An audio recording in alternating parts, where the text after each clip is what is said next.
Good morning to all respected teachers of Vasudev Memorial Girls Degree College.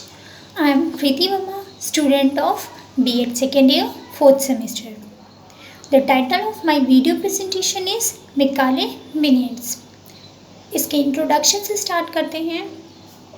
Lord Macaulay English literature के बहुत बड़े विद्वान थे और साथ ही साथ ये great novelist, orator, politician, statesman और थिंकर थे। ये 10 जून 1834 में इंडियन गवर्नर जनरल की काउंसिल में एज अ लीगल मेंबर बन के आए हुए थे। यहाँ आने के कुछ टाइम बाद इन्हें जनरल कमेटी का स्पीकर बना दिया गया। और जब ये यहाँ पे इंडिया में आए हुए थे तो उस टाइम एजुकेशन के मीडियम को लेकर के वेस्टर्न टीम और ईस्टर्न टीम में फाइट्स हो रही थी। मीन्स वेस्टर्न टीम का कहना था कि इंग्लिश लैंग्वेज एजुकेशन के लिए बेस्ट है और ईस्टर्न टीम का कहना था कि इंडियन लैंग्वेज बेस्ट है। इंडियन लैंग्वेज में उस टाइम संस्कृत, अरेबिक और फारसी जैसी लैंग्वेज यूज़ होती थी।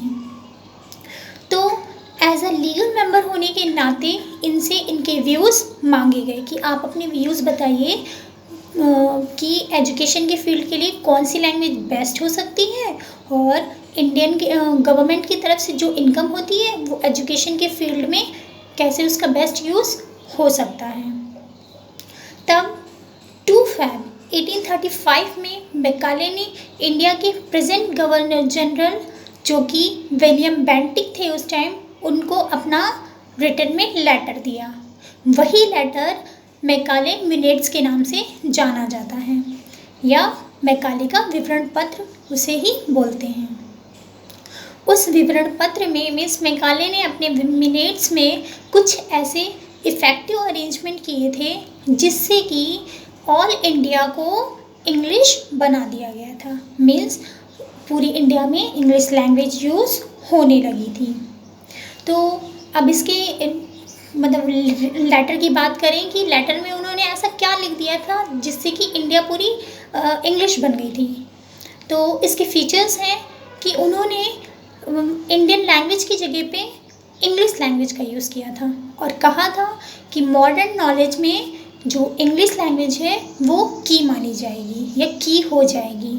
और ये जो इंग्लिश लैंग्वेज है ये एजुकेशन के फील्ड में, वोकेशन के फील्ड में, साइंस के फील्ड में, मेडिकल के फील्ड में या रिसर्च के फील्ड में, किसी भी फील्ड में हो, ये बहुत ज़्यादा हेल्पफुल होगी और यूज़फुल होगी। और अब इसके जो मेन मतलब मैकाले मिनट्स के मेन ऑब्जेक्टिव थे वो क्या थे उसकी बात करते हैं।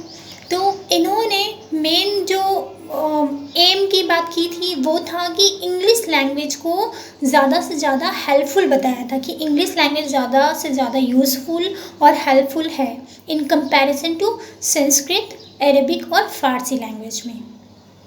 और कहा था साथ ही साथ कि स्टूडेंट्स के लिए ये बहुत ही ज़्यादा हेल्पफुल होगी इन एवरी फील्ड, चाहे वो एजुकेशन के फील्ड में हो या किसी और फील्ड में।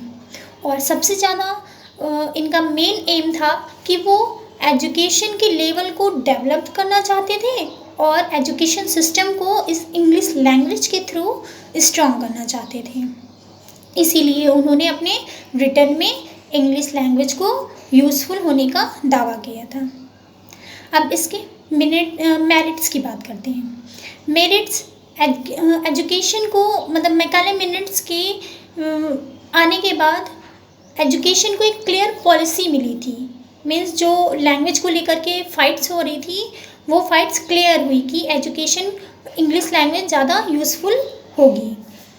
तो उसको क्लियर पॉलिसी मिली थी और डेफिनेट पर्पस मिला था। और इंग्लिश लैंग्वेज को मतलब इंग्लिश के बहुत सारे स्कूल्स बनवाए थे ताकि बच्चे और ज़्यादा इंग्लिश को सीख सकें और उसका लाभ उठा सकें। और जो मीडियम था वो भी इंग्लिश ही रखा था। और उन्होंने फिल्ट्रेशन थ्योरी का भी जिक्र किया था अपने मिनट्स में। मीन्स उन्होंने कहा था कि जो पहले के लोग थे वो इंग्लिश शासक लोग थे वो अंग्रेजी लैंग्वेज को यूज़ करते थे और धीरे धीरे करके ये हमारे प्रेजेंट के टाइम में भी फिल्टर हो करके आती गई और इंग्लिश का मतलब प्रचलन चलता आया। इसीलिए ये लैंग्वेज आगे के टाइम में भी यूज़फुल होगी और है, अभी भी है, आगे भी होगी।